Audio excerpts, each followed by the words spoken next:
how Iran actually hit a US F-35 stealth jet. Every news channel right now is blowing up with the exact same question. How in the world did a tiny Iranian missile manage to target a fighter jet that even Russia's billion-dollar radar systems can't spot? Let's break down exactly what went down. First, take a look at this beast. The Lockheed Martin F-35 Lightning II, the absolute boss of fifth-generation aviation. The US dropped over $100 million a pop to design this thing to slip right past enemy radar and cruise into hostile territory without breaking a sweat. Its main job? Wiping out enemy air defenses and totally dominating the skies. And to pull that off, it uses the most insane, top-secret stealth tech on the planet. The F-35 had an 8-year combat streak, never shot hit, not even once. So the big question is, what is the ultimate weak spot of the world's most advanced fighter jet?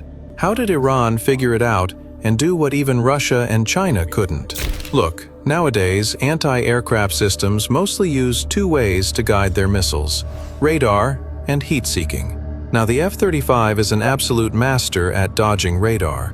Because of its crazy shape and radar-absorbing materials, its radar footprint is so tiny that billion-dollar missile systems like the S-300 and S-400 just can't lock onto it. The radar signal literally just doesn't bounce back. But every superhero has a weakness, right? The F-35 packs a single engine called the Pratt & Whitney F135. It's one of the most powerful fighter engines in the world. But with all that power comes a massive amount of heat. And that insane heat? That's its biggest flaw. The date was March 19th, 2026, 2:50 a.m. Central Iran. Instead of relying on radar for their modern defense, Iran was using something called an Infrared Search and Track System, or IRST. These systems scan the sky looking for heat signatures. And sure enough, this system quickly picked up the super hot exhaust coming from the F-35's engine. The scariest part? IRST doesn't send out any signals of its own, so the F-35 pilot had zero clue he was even locked onto. Now let's talk about Iran's weapon. The missile used in this attack is believed to be the 358 missile, also known as the SA-67. And this thing is seriously sneaky. It's not your average surface-to-air missile. It's a weird mashup, half kamikaze drone, half missile. It flies super slow and just loiters around a specific area, flying in a figure-8 pattern. It has its own optical and heat sensors built right in. It basically just hangs out and waits. And the second it catches the heat of a jet, it pounces. The craziest thing is that the 358 can be guided by a network of infrared sensors on the ground. But hold up. Just because there was no radar warning doesn't mean the F-35 is a sitting duck when a missile is launched. This jet is packed with a super advanced distributed aperture system, or DAS. It's got 6 infrared cameras that give the pilot a full 360-degree view around the plane.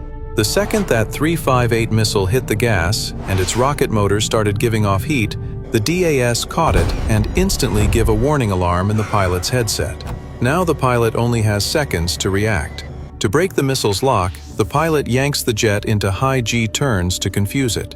At the same time, the jet starts pumping out flares. The whole point is to trick the missile's sensor so it ditches the jet and chases those glowing flares instead. And it worked. The 358 missile falls for the flares, it still flies incredibly close to the jet. The moment the missile senses it's super close to the target, inside its lethal radius, it just blows up mid-air. The shockwave and high-speed shrapnel from that blast shred the F-35. It completely strips away the stealth coating and wrecks the flight control systems. It wasn't a direct hit that turned the jet into a fireball, and that's exactly why, even with massive damage, the pilot managed to pull off a safe emergency landing. Iran proved that you don't need a billion-dollar radar to bring down America's most advanced jet. So guys, what's your take on how modern warfare is shifting?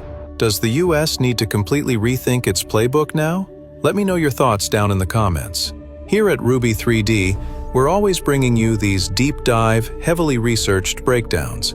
So don't forget to smash that like button and subscribe to the channel so you don't miss out.